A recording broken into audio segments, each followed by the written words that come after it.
Welcome to Real Truth Real Quick. My name is Rick Smith. I'm here with Todd Wagner. Hello, Rick. Hello, friends. All right. Well, Todd, today we got a good question. I grew up going to church camps, and at every church camp you go to, almost without fail, the guy gets up there and he goes, if you want to love Jesus, you take your cross up and follow him. Sounds really painful. What does it mean to take your cross up and follow Jesus? Well, in Mark chapter 8, shows up in some of the other Gospels too, but we'll work out of Mark. In Mark chapter 8, verse 35, Jesus was talking to his disciples, and he says, if anyone wishes to come after me, let him deny himself, take up his cross, and follow me. And so let's talk about that, because the take up his cross is the second part. Let's get to the first part. What he says is you must deny yourself. All right. Now, that doesn't mean you stop having your personality. We know that when the Spirit of God invades a person, they keep all their unique characteristics and who they are. God made us all unique and distinct and different for a reason. The body has many different parts. And so there are some extroverts and some introverts.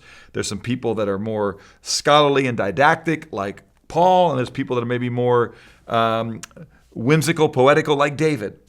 And by denying yourself, he doesn't say we're all going to become the same personality. It also doesn't mean that you got to die. It doesn't mean that you're going to be a martyr, and deny that your right to live. And so definitely go pull up. It just means what it really means when it says deny yourself. It's the negative command to say, hey, I'm no longer going to live for me.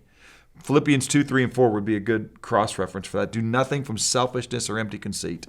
Another good one would be Galatians 2:20. The life which I now live in the flesh, I live by faith in the Son of God, who loved me and delivered himself up for me. It's no longer my life. I deny my desires, my impulses, my wills, so that I would say, not my will, but your will be done. Now, how about the other side, the one that you asked about, which is take up my cross? That's the positive. That's what you do. That phrase within the Jewish community was not a widely understood phrase, what it means to take up your cross. But Mark was writing to folks in Rome primarily, to the Gentile believer. And it was a commonly understood phrase within Rome, what it meant to take up your cross. And what Jesus probably had in mind there was when you took up your cross, in fact, as he did a little bit later, he was, in effect, under the submission of the leadership of Rome, or not Jesus himself. He was doing what the Father's will was. He said, I'm going to take up that cross myself.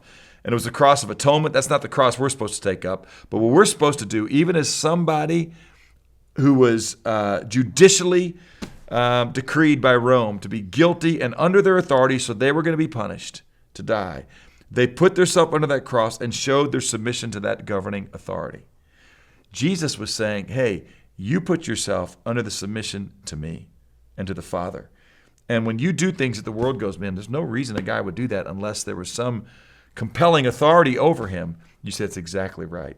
And my authority is not one that is capricious or that is oppressing me. I gladly put myself under the yoke of the Savior, which is gentle, and he's humble in heart. And we're going to all be yoked to something. Jesus says, be yoked to my will and way.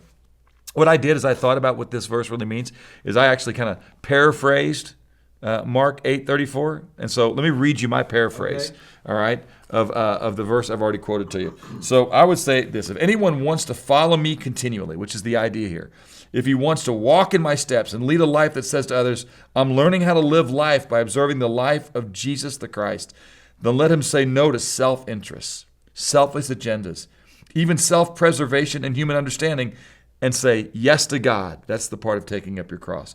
And whatever he asks, no matter how unreasonable it may seem to you, to me, or to others, I gladly follow him. Not my will, but your will be done. That's what I think it means. Great stuff. Well, hey, we'll put that paraphrase in the show notes. You can check that out if you're interested in that. And we hope that's helpful. And we'll see you next week on another episode of Real Truth Real Quick.